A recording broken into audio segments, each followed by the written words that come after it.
Hello friends, welcome to my YouTube channel Education Point. तो friends, आज हम English pedagogy का ये जो सीरीज़ है उसमें का नेक्स्ट क्लास देखने वाले हैं। और क्योंकि बहुत अच्छे लेवल्स के क्वेश्चंस लिए हैं मैंने इस वीडियो में, तो इस वीडियो को एंड तक देखिएगा। काफ़ी इंपॉर्टेंट क्वेश्चंस है ये सारे। और फ्रेंड्स, अगर अभी तक आपने मेरे इस यूट्यूब चैनल को सब्सक्राइब नहीं किया है तो ज़रूर से कर लीजिएगा, ताकि आपको ऐसे ही न्यू एमसीक्यूज के साथ वीडियोस की नोटिफिकेशन जो है वो सबसे पहले मिल सके। तो चलिए देखते हैं first question. A teacher promotes group discussion and peer interaction in her classroom. She does not bother to correct spelling or pronunciation errors. She is using dash approach in her classroom. Very important question है, जरूर से इसको याद रखिएगा। और इसमें मैंने जितने भी क्वेश्चंस लिए हैं, हम सारे क्वेश्चंस को विथ डिटेल्स से समझेंगे। तो स्किप बिल्कुल मत कीजिएगा एक भी क्वेश्चंस, और समझते चलिएगा साथ ही साथ। तो इस क्वेश्चन में आपसे पूछा जा रहा है कि एक शिक्षिका अपनी कक्षा में जो है ग्रुप डिस्कशन और जो है पीयर इंटरेक्शन यानी कि साथियों के साथ बातचीत को बढ़ावा देती है।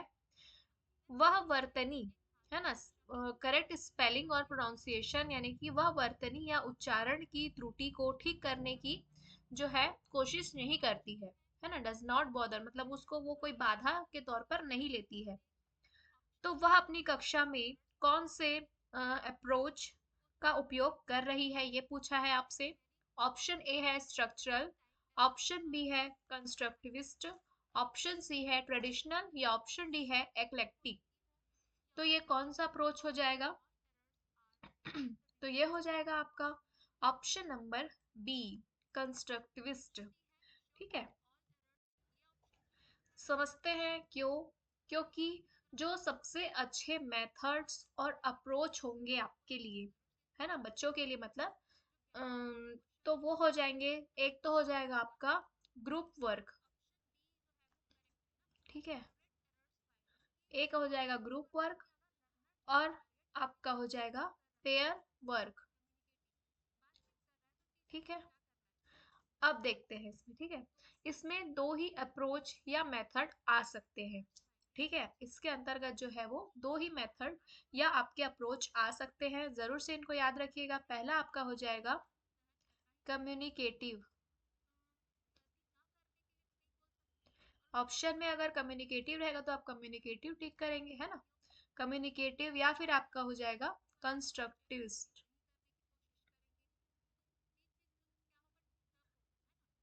ये आपके जो ग्रुप वर्क और पेयर वर्क की बात हो, है ना, तो इसमें दो ही जो है वो बेस्ट अप्रोच या मेथड होंगे।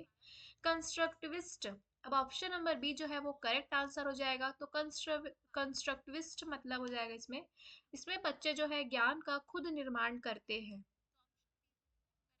क्योंकि जो बच्चा है वो एक बार में ही सही चीजें करे, है ना, ये तो जरूरी नहीं होता, है ना, वो गलतियां करके सीखते हैं। तो उसको आपको ध्यान में नहीं देना है। ठीक है, उन्हें खोज करने देना है, खुद से ज्ञान का निर्माण करने का उनको अवसर प्रदान जरूर करना चाहिए। इसलिए जो इसमें टीचर है उसको बॉदर नहीं कर रही है टू करेक्ट कि वो करेक्ट करे स्पेलिंग्स को और प्रोनाउंसिएशन को, है ना। तो ऑप्शन बी जो है वो करेक्ट आंसर है। नेक्स्ट क्वेश्चन देखते हैं। What is not true about top down processing. तो यहाँ पर बात हो रही है आपके टॉप डाउन प्रोसेसिंग की। तो इसमें पूछा है कि टॉप डाउन प्रोसेसिंग के बारे में क्या सच नहीं है। ऑप्शन ए है listeners relay on their background knowledge, मतलब कि जो लिसनर्स होते हैं, श्रोता होते हैं, अपने पृष्ठभूमि ज्ञान पर जो है भरोसा करते हैं। ऑप्शन बी है listeners make guesses about the intended meaning. अब इसमें बोला जा रहा है कि श्रोता जो है वो इच्छित अर्थ के बारे में अनुमान लगाते हैं। ऑप्शन सी है listeners make use of the knowledge of the world, मतलब कि श्रोता जो है दुनिया के ज्ञान का उपयोग करते हैं। ऑप्शन डी है listeners need to understand every word, मतलब कि श्रोताओं को हर शब्द को समझने की आवश्यकता होती है। तो इसमें हमें बताना है कि टॉप डाउन प्रोसेसिंग के बारे में क्या सच नहीं है। तो इसमें जो हो जाएगा आपका प्रीवियस नॉलेज होता है ना, पूर्व ज्ञान जो होता है वो होता है वो चीज, क्योंकि ऑप्शन बी है guess about the intended meaning, ये भी करेक्ट हो जाएगा। Make use of the knowledge of the word, ये भी हो जाएगा, है ना। बट हम ये नहीं बोलते हैं या ये नहीं बोल सकते हैं कि उसे सारी नॉलेज है, वो अंडरस्टैंड करे एवरी वर्ड्स को। तो यहाँ पर नॉट पूछा था आपसे, ध्यान दीजिएगा, नॉट ट्रू पूछा था ना, तो ऑप्शन नंबर डी जो है वो करेक्ट आंसर हो जाएगा। Listeners need to understand every word, ये जरूरी नहीं है आपके टॉप डाउन प्रोसेसिंग के अंतर्गत। नेक्स्ट क्वेश्चन देखते हैं। Which of the following methods advocates oral drilling and mastery of the formal properties of language as essential for language learning? Very important question है फ्रेंड्स। इसमें मैंने आपके प्रीवियस ईयर सीटेड पेपर से काफी questions लिए हैं, तो वीडियो को स्किप बिल्कुल मत कीजिएगा। कोई भी क्वेश्चंस आपके नेक्स्ट एग्जाम में पूछा जा सकता है, तो समझते हुए चलिएगा सारे क्वेश्चंस को। इसमें पूछा है आपसे कि निम्नलिखित में से कौन सी विधि जो है वो मौखिक अभ्यास और भाषा के औपचारिक गुणों में, है ना, फॉर्मल प्रॉपर्टीज यानी कि औपचारिक गुणों में महारत हासिल करना, है ना, as essential for learning language में क्या करना, महारत हासिल करना, है ना, मास्टरी। तो महारत हासिल करना को भाषा सीखने के लिए आवश्यक मानती है। ऑप्शन ए है ऑडियो लिंग्विज्म, ऑप्शन बी है communicative language teaching, option C है ग्रामर ट्रांसलेशन मेथड, या ऑप्शन डी है टोटल फिजिकल रिस्पॉन्स। तो इस क्वेश्चन का सही आंसर हो जाएगा वो है आपका ऑप्शन नंबर ए, ऑडियो लिंग्विज्म। इसे हम कहते हैं ऑडियो लिंग्विज्म।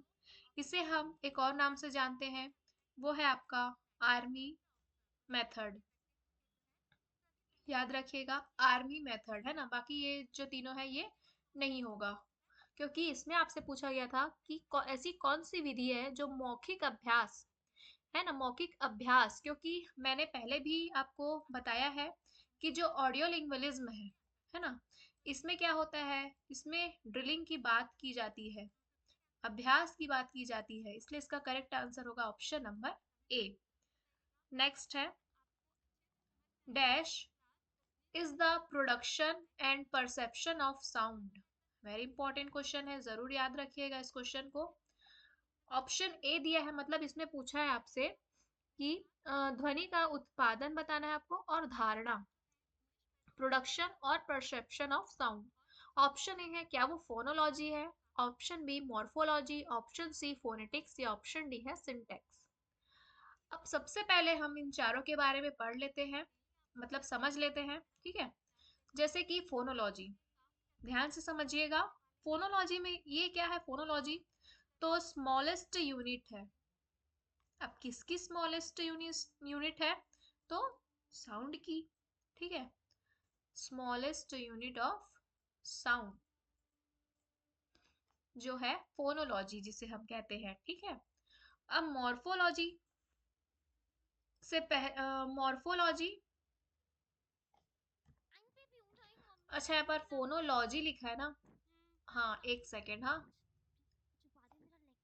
हाँ, smallest unit of sound, smallest unit of sound हम कहते हैं फोनीम। देखो ऐसे ही कंफ्यूज हो जाते हैं, ये बहुत ही ज्यादा समझने वाला टॉपिक है, क्योंकि सभी नाम जो है एक जैसे लग जाते हैं ना। इसमें क्या है फोनीम, ये जो है स्मॉलेस्ट यूनिट ऑफ साउंड कहते हैं हम फोनीम को, याद रखिएगा फोनीम को। बट फोनोलॉजी जो होता है इसमें लॉजी जुड़ा है ना, लॉजी जुड़ा है, ध्यान दीजिएगा। तो इसको आप स्टडी, अब किसकी स्टडी, तो साउंड की स्टडी से कनेक्ट करेंगे। याद रखिएगा फोनोलॉजी, है ना, इसमें फोनीम, फोनीम पूछे तो स्मॉलेस्ट यूनिट ऑफ साउंड आप टिक करेंगे, और अगर आपसे फोनोलॉजी पूछे तो ये स्टडी हो जाएगी साउंड्स की एक प्रकार से। फिर जो है फोनेटिक्स, अब फोनेटिक्स के बारे में देखते हैं हम, ठीक है। फोनेटिक्स क्या होता है, तो किस तरीके से साउंड निकाली जाएगी ये बताया जाता है आपका फोनेटिक्स में, ठीक है, कि किस प्रकार आपकी साउंड निकाली जाएगी, या फिर मतलब कि एक प्रकार से यहाँ पर प्रोडक्शन और आपका परसेप्शन की बात हो रही है ना, कि किस प्रकार किया जाएगा। ठीक है। और जो आपका सिंटेक्स है ये क्या हो जाएगा, तो ये स्ट्रक्चर से रिलेटेड चीजें बताता है आपको सिंटेक्स जो है, जैसे कि subject plus verb plus object, है ना, subject plus verb plus object rules बताता है ये आपको। ठीक है, जो सिंटेक्स होता है।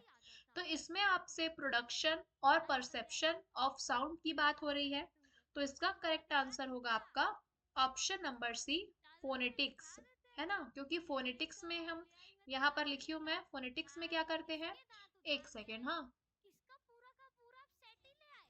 ये जो फोनेटिक्स है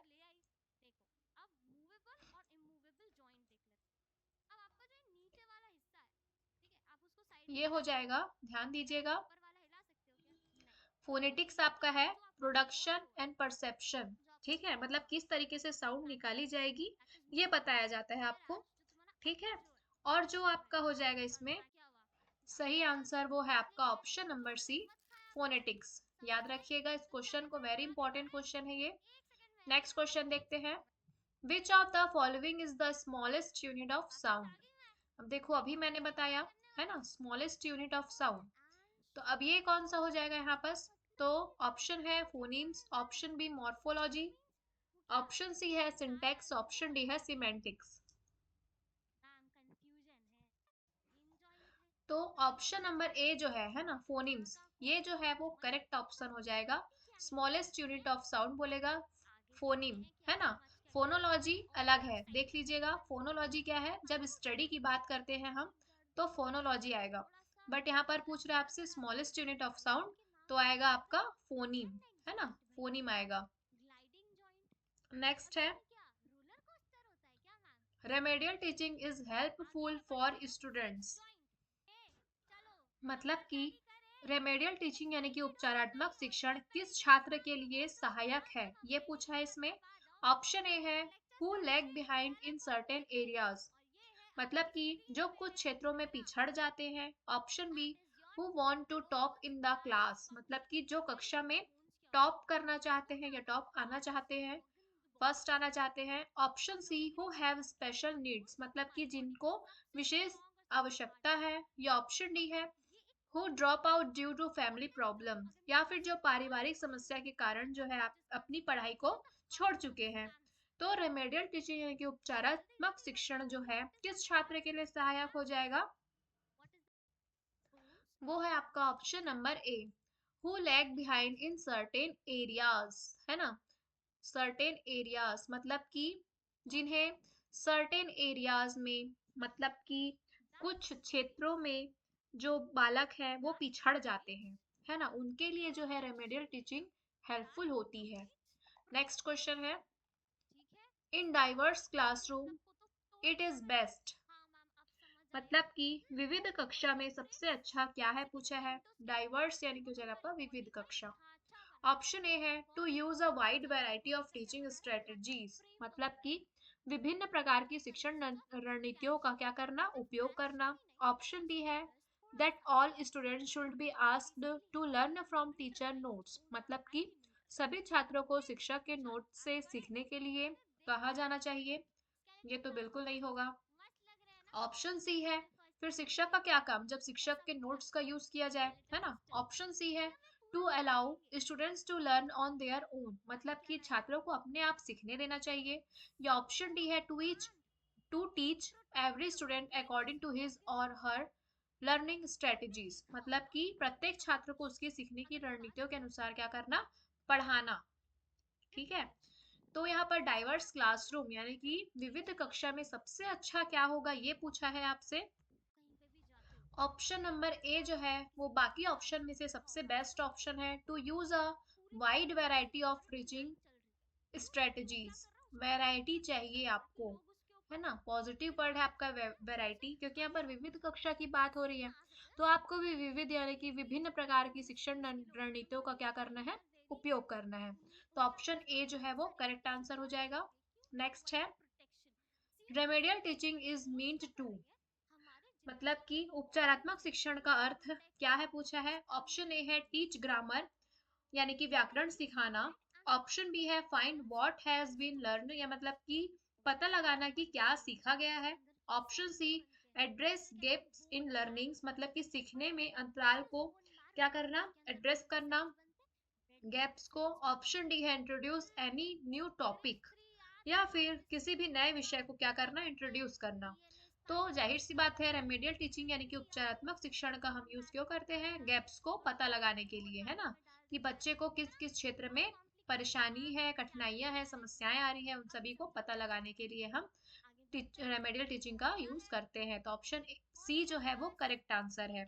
नेक्स्ट है when you correct each and every mistake of your students, मतलब कि इसमें पूछ रहा है कि जब आप अपने छात्रों की हर गलती सुधारते हैं, तो ऑप्शन ए है इट इम्प्रूव देयर लैंग्वेज, मतलब इससे उनकी भाषा में सुधार होता है।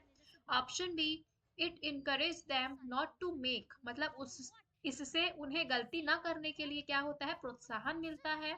Option C it show how alert you are, मतलब कि इससे पता चलता है कि आप कितने सतर्क हैं, अलर्ट हैं। या ऑप्शन डी है दे आर डिमोटिवेटेड, मतलब कि वे हतोत्साहित हो जाते हैं। तो जब भी आप अपने छात्रों की हर गलती ईच एंड एवरी मिस्टेक को क्या करते हैं, करेक्ट करने की कोशिश करते हैं, तो जाहिर सी बात है वो बच्चा जो है डिमोटिवेट ही फील करेगा, हतोत्साहित ही फील करेगा। आपको उसकी हर एक गलती को क्या करना है, करेक्ट करने की बीच बीच में आवश्यकता नहीं पड़नी चाहिए, है ना। तो वो बच्चा जो है वो जाहिर सी बात है डीमोटिवेट होते जाएगा। उसको अपने तरीके से अच्छे से, है ना, लास्ट में आप अच्छे तरीके से भी बता सकते हैं, है ना, जैसे कि उसने शी इज, है ना, उसके बाद आपने बोल दिया यहाँ पर आपने इज क्यों लगाया, या फिर जैसे सी इज, जो भी और वर्ड उसने बोला है, तो आप हर एक बात में जैसे आपने शी क्यों बोला, आपने इस क्यों बोला, ऐसे बोलोगे, है ना, तो वो बच्चा हतोत्साहित ही फील करेगा, है ना, डिमोटिवेटेड फील करेगा। आप उसको बाद में भी अच्छे से बता सकते हैं। तो आपको क्या, ये जो है चीजें, ईच एंड एवरी मिस्टेक को करेक्ट नहीं करना चाहिए बच्चे की, क्योंकि वो इससे डिमोटिवेटेड फील करते हैं। नेक्स्ट है the major aim of teaching poetry is, मतलब कि कविता पढ़ाने का मुख्य उद्देश्य क्या है पूछा है।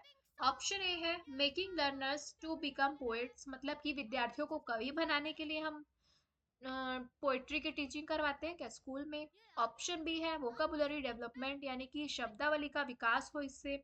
Option C enjoyment and appreciation, मतलब कि आनंद और प्रशंसा के लिए। या ऑप्शन डी है डेवलपमेंट ऑफ ग्रामर, यानी कि व्याकरण के विकास के लिए।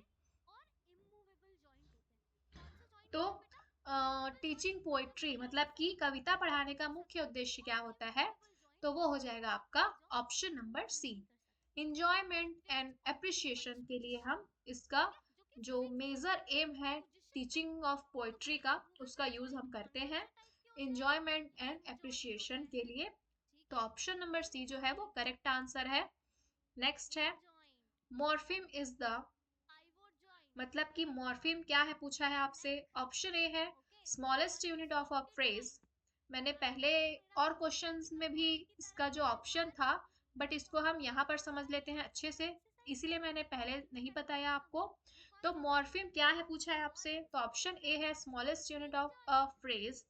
ऑप्शन सी है smallest unit of sound, word, sorry, smallest unit of word. Option C है smallest unit of meaning that can not be broken up. Option D है unit of a word that can be broken up into new meaning. तो morpheme क्या है? Important है ये वाला question, जरूर से इसको याद रखिएगा, कंफ्यूज बिल्कुल नहीं होना है। फ्रेज नहीं है मॉर्फिम और ना ही कोई वर्ड है, याद रखिएगा, फ्रेज नहीं है, वर्ड भी नहीं है। इसे हम क्या कहेंगे, ये जो होती है smallest unit of meaning that can not be broken up, है ना, ब्रोकन अप नहीं होती, मतलब कि ये जो है अर्थ की सबसे छोटी इकाई होती है जिसे तोड़ा नहीं जा सकता। याद रखिएगा मॉर्फिम जो है अर्थ की सबसे छोटी इकाई होगी, बट इसे तोड़ा नहीं जा सकता। तो ऑप्शन नंबर सी जो है वो करेक्ट आंसर हो जाएगा। ठीक है, याद रखिएगा जरूर से। नेक्स्ट क्वेश्चन देखते हैं फ्रेंड्स। अगर अभी तक आप मेरे इस वीडियो को देख रहे हैं और आपको इस वीडियो में लिए गए सभी क्वेश्चन जो है वो हेल्पफुल लग रहे हो आपके एग्जाम के लिए, तो जरूर से इस वीडियो को एक लाइक कर दीजिए और अपने दोस्तों के साथ भी शेयर कर दीजिएगा। देखते हैं next question. A teacher of class 2 uses learners knowledge and language to build a bridge between his mother tongue and English language teaching. Here, learner's language is used in teaching English as a। अब इसमें बात की जा रही है कि कक्षा 2 का एक शिक्षक अपनी मातृभाषा और अंग्रेजी भाषा के शिक्षण के बीच एक ब्रिज यानी कि पुल बनाने के लिए विद्यार्थियों के ज्ञान और भाषा का उपयोग करता है। ठीक है, क्यों क्यों उपयोग करता है? क्योंकि वो उसके मदर टंग और इंग्लिश लैंग्वेज के शिक्षण के बीच जो है ब्रिज का निर्माण कर सके, है ना। यहाँ अंग्रेजी पढ़ाने में विद्यार्थियों की भाषा का उपयोग जो है खाली स्थान के रूप में किया जाता है। ऑप्शन ए है पैटर्न, मतलब उसे हम क्या कहेंगे? ऑप्शन ए है pattern, option B hindrance, option C translation या ऑप्शन डी है रिसोर्स। तो वो किस प्रकार उसको यूज कर रहा है? ब्रिज बनाने के लिए between his mother tongue and English language teaching, जो शिक्षक है। तो इसका करेक्ट आंसर हो जाएगा आपका ऑप्शन नंबर डी, है ना। रिसोर्स वैसे भी बहुत ही पॉजिटिव वर्ड है ना। तो आपको क्वेश्चन पढ़ने की भी आवश्यकता नहीं है, आपको रिसोर्स दिख गया, यानी कि यहाँ पर संसाधन के तौर पर, है ना, संसाधन के तौर पर वो क्या कर रहा है? यूज कर रहा है। तो ऑप्शन डी जो है वो करेक्ट आंसर है। नेक्स्ट क्वेश्चन है बिग्स स्टैंड्स फॉर, मतलब कि बिग्स का मतलब पूछा है यहाँ पर आपसे, ये भी इंपॉर्टेंट है, याद रखिएगा इस क्वेश्चन को। ऑप्शन ए है basic interpersonal communicative skills, option B है bilingual integrated content and syllabus, option C है bilingual interdependent course and syllabus, option D है basic interrelated communication strategies. तो बिग्स का फुल फॉर्म हो जाएगा, आप यहाँ से याद रखिएगा, स्किल्स। ठीक है, स्किल्स होने चाहिए ऑप्शन में। ये कोई सिलेबस नहीं है, सिलेबस नहीं होगा, ये दोनों कट हो गया। फिर आप ये भी कोई स्ट्रेटेजीज नहीं है, ये क्या है? बेसिक इंटरपर्सनल कम्युनिकेटिव स्किल्स है। क्या है ये? कम्युनिकेटिव स्किल्स है, याद रखिएगा, कम्युनिकेटिव स्किल्स है। ठीक है, बेसिक इंटरपर्सनल कम्युनिकेटिव स्किल्स इसका फुल फॉर्म है। ठीक है, नेक्स्ट है A teacher wants to create a language rich environment in her class, she should। मतलब कि एक शिक्षिका जो है अपनी कक्षा में भाषा समृद्ध वातावरण बनाना चाहती है, तो उसे चाहिए कि, है ना, रिच लैंग्वेज, रिच इन्वायरमेंट का फुल फॉर्म हो जाएगा, मतलब कि इसे ही हम क्या कहते हैं? भाषा समृद्ध वातावरण। ठीक है, ऑप्शन ए है ask students to use only English while communicating in the class with peers, मतलब कि अपनी मतलब कि छात्रों से कक्षा में जो उनके साथियों के साथ संवाद करते समय केवल अंग्रेजी का ही उपयोग करने के लिए कहेंगे। ऑप्शन बी है establish a language lab in her class, मतलब कि अपनी कक्षा में एक भाषा प्रयोगशाला क्या करेंगे? स्टैब्लिश, स्थापित करेंगे। ऑप्शन सी है motivate parents to buy language games and activities, मतलब कि माता पिता को भाषा के खेल और गतिविधियां खरीदने के लिए प्रेरित करेंगे आप। ऑप्शन डी है provide an opportunity where the language is seen, noticed and used by children, मतलब कि ऐसा अवसर प्रदान करें जहां बच्चों द्वारा भाषा देखी और उपयोग की जाए। ठीक है, तो जब आपको भाषा समृद्ध वातावरण, है ना, बनाना है अपने क्लासरूम में, तो आपको क्या करना पड़ेगा?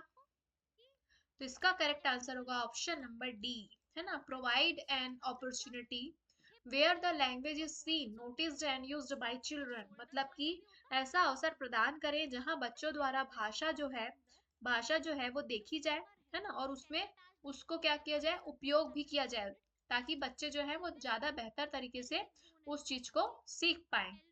नेक्स्ट क्वेश्चन है Which one of the following is not a form of literature for children?